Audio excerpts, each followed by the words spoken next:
Chris में मेरे प्यारे भाइयों एवं बहनों, सबको जय यीशु की। आज हम वर्ष का 30वां इतवार में प्रवेश कर रहे हैं। आज हम विश्व का मिशन संडे के रूप में हम मनाते हैं। पहला पाठ हमें बताता है कि क्षमाशील करुणामय ईश्वर अपने बच्चों का आध्यात्मिक अंधापन दूर करने के लिए अपनी चुनी हुई प्रजा को बाबुल की दास्ता में पढ़ने देता है। बाद में उन्हें दास्ता से मुक्त करके अपने देश वापस लौटाता है। सुसमाचार का पाठ आज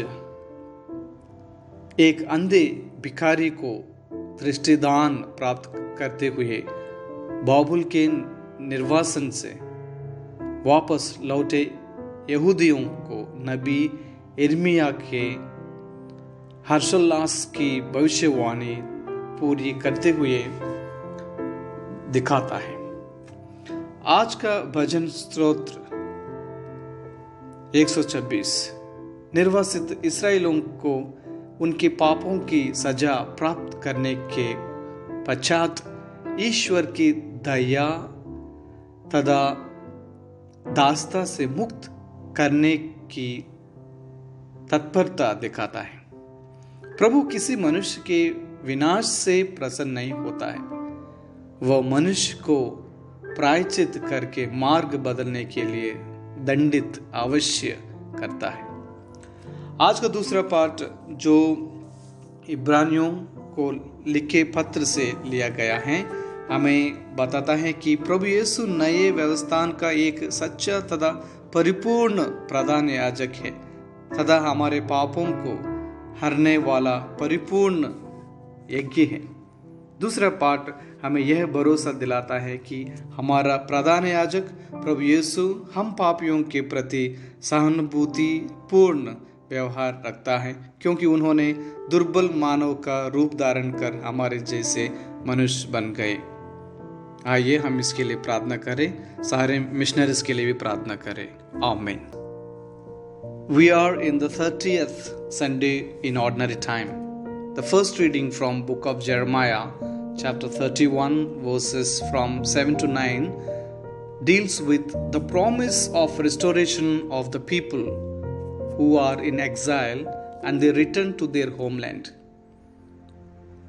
And the second reading taken from the letter to the Hebrews, chapter 6, verses from 1 to 6, which talks about Jesus' priesthood derives from his sonship.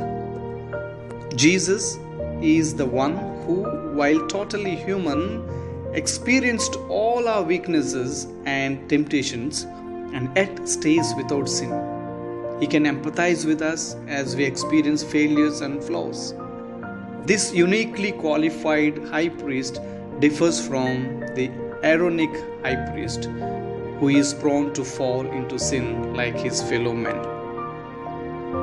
And the gospel is taken from the Gospel of Mark, chapter 10, verses from 46 to 52.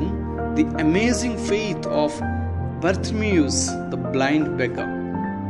The healing of Bartimaeus, the blind beggar, or a man from Jericho, is the last healing miracle recorded in the Gospel of Mark. The healing of Bartimaeus is a miracle story, but it is also a testimony about faith. Bartimaeus is blind, yet he displays prophetic insight. He is not asking for alms, but for his sight to be restored. The cure of Bartimaeus takes place on the last lap of Jesus' journey to Jerusalem.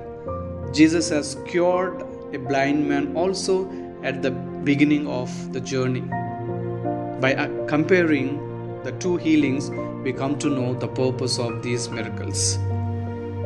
Same Jesus is ready to heal you and me from our defilements. Today we also celebrate the Mission Sunday, World Mission Sunday. We pray for all missions, pray for all missionaries, especially pray for Pontifical Mission and all those who contribute towards this mission work. May God bless us, bless everyone, every benefactor, and every